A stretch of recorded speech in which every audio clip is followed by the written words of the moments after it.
এমন মজাদার আমের আচার দেখলে কি লোভ সামলানো সম্ভব বলুন তো বন্ধুরা। হ্যালো এভরিওয়ান, আসসালামু আলাইকুম, welcome to my channel Lima's blog. কেমন আছেন সবাই? আলহামদুলিল্লাহ, আমি অনেক ভালো আছি।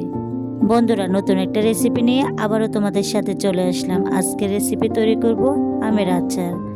যেহেতু এখন আমের সিজন, সবাই কিন্তু কম বেশ আমের আচার নিয়ে ব্যস্ত, তাই আমিও আজকে তোমাদের সাথে তেমন একটা রেসিপি শেয়ার করতে যাচ্ছি যেটা তোমাদের কাজে বসবে। যারা জানো না তারা আমার ভিডিও দেখে শিখে নেবে।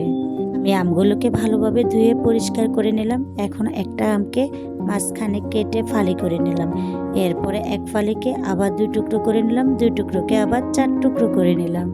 মোট কথা একটা আমকে আমি 4 টুকরো করে নিলাম। এভাবে করে সবগুলো আম কেটে নিলাম। এখন আমি পানিতে অফ ক্যামেরায় কষলিয়ে 7 থেকে 8 বার আমগুলোকে ধুয়ে পরিষ্কার করে নেব। এভাবে করে আমি ধুয়ে পরিষ্কার করে নিলাম। দেখুন, এখানে কিন্তু সবগুলো আম পরিষ্কার করা। এখন আমি আমগুলোকে আবারও পানি থেকে একটু ছেঁকে নেব। এখন আমি আমগুলোকে লবণ আর ভিনেগার দিয়ে প্রায় 1 ঘন্টার মতো ভিজিয়ে রাখবো, যাতে করে আমের মধ্যে টক থাকলে টকটা যেন কমে যায়। আপনারাও কিন্তু আচার বানানোর আগে এভাবে ভিজিয়ে রাখবেন, দেখবেন আচারের টকটা কমে যাবে। এখন আমি মশলাগুলো রেডি করে নেব। এখানে হচ্ছে আদা আর 3টা রসুন নিয়ে নিলাম। আমি আদা আর রসুনগুলোকে সুন্দর করে পেস্ট করে নেব। আর লাগবে 5 ফোড়ন আর হচ্ছে সরিষা। এখানে আমি অনেকগুলো 5 ফোড়ন নিয়ে নিলাম। 5 ফোড়নগুলোকে টেলে নেব। আর হচ্ছে কালো সরিষা, আপনাদের যদি সাদা সরিষা থাকে তাও দিতে পারেন। এখানে আমি পর্যাপ্ত পরিমাণে সরিষার তেল দিয়ে দিলাম। এর মধ্যে হচ্ছে আস্ত রসুন দিলাম একটা। আস্ত রসুনটাকে আমি ভালোভাবে ভেজে নেব। এরপরে আদা রসুন বাটা আর হচ্ছে সাথে দিয়ে দেব আমি সরিষা বাটা। এর মধ্যে দিয়ে দেব আমি হলুদ, মরিচ, জিরা গুঁড়ো সব কিছুই দিয়ে দেব। সাথে আমি কিছু আস্ত মশলাও দিলাম। আমগুলোকে আমি ভালোভাবে উল্টিয়ে পাল্টিয়ে দেব মশলার মধ্যে, দিয়ে ঢাকনা দিয়ে ঢেকে দেব 15 থেকে 20 মিনিটের জন্য। এখানে আমি উপরে লবণ ছিটিয়ে দিলাম। দেখুন, 15 থেকে 20 মিনিট পরে আমের কালারটা কেমন চেঞ্জ হয়ে গেল। এখন আমি দিয়ে দেব অল্প অল্প করে চিনি, তবে একসাথে সবগুলো চিনি দিলে অনেকগুলো পানি বের হয়ে আসবে।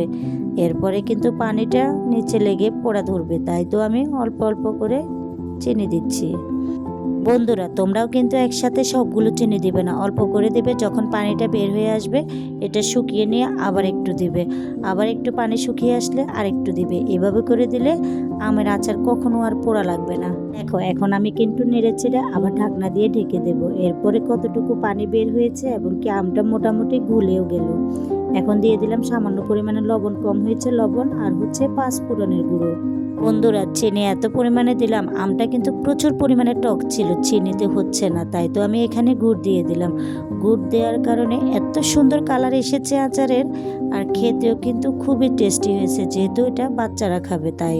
গুড় দেওয়ার পরে আচারের কালারটা যেমন চেঞ্জ হয়েছে, আচারের কিন্তু স্বাদটাও চেঞ্জ হয়ে গিয়েছে। এত মজা হয়েছিল আচারগুলো। তোমরা কিন্তু একবার হলো ট্রাই করে দেখবে। তবে এই সিজনের আমের আচার গুড় দিয়ে বানালে খুবই মজা হয়, বিশেষ করে বাচ্চাদের ক্ষেত্রে। বাচ্চারা তো খুবই পছন্দ করেছে। এই আচারটা কিন্তু 2 দিনে খেয়ে শেষ করে ফেলেছে। ভিডিওটা যদি ভালো লেগে থাকে আমার চ্যানেলটা সাবস্ক্রাইব করতে কিন্তু ভুলবে না।